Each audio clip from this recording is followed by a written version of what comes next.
Les 4 étapes d'une crise émotionnelle. La première étape, la paralysie. La première euh, étape d'une crise émotionnelle. Une crise est une situation dans laquelle un changement inattendu et instable se produit et ce changement fait que l'avenir est désormais incertain.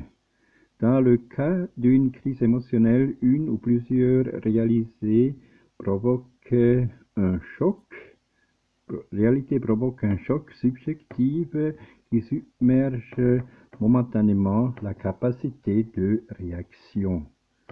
La deuxième étape, l'incertitude. Après ce premier moment de stupeur, il s'ensuit un état d'incertitude caractérisé par la présence d'angoisse. Ce qui se passe commence à être compris, mais l'ampleur de la menace est perçue comme étant plus importante que les outils qui existent pour y faire face. La troisième étape, l'intrusion.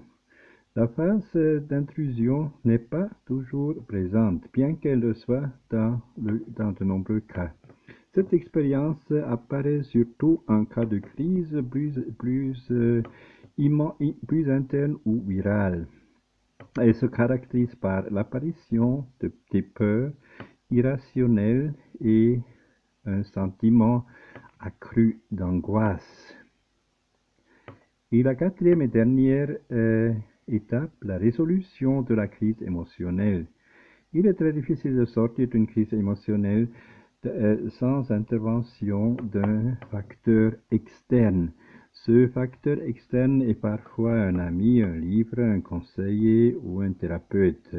Il marque le passage de l'état de choc à un autre et nous permet de travailler sur ce qui s'est passé afin d'aller mieux.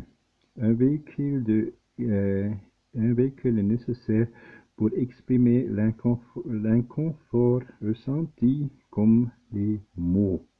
Écrire ou parler est le mécanisme idéal pour commencer à mettre de l'ordre dans ses idées, des émotions et ses perceptions. Construire un récit de la situation est essentiel pour commencer à la comprendre. Il est nécessaire de laisser sortir la douleur pour que la conscience émerge. Lorsque cela se produit, il est possible de se faire une idée plus réaliste de la situation. Il est également possible d'identifier les outils personnels disponibles pour y faire face. Après cette élaboration vient la résolution.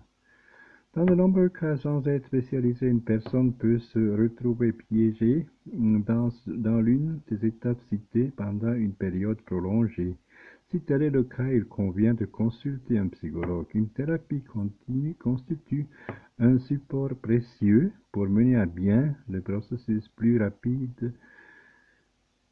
rapidement et de manière plus saine.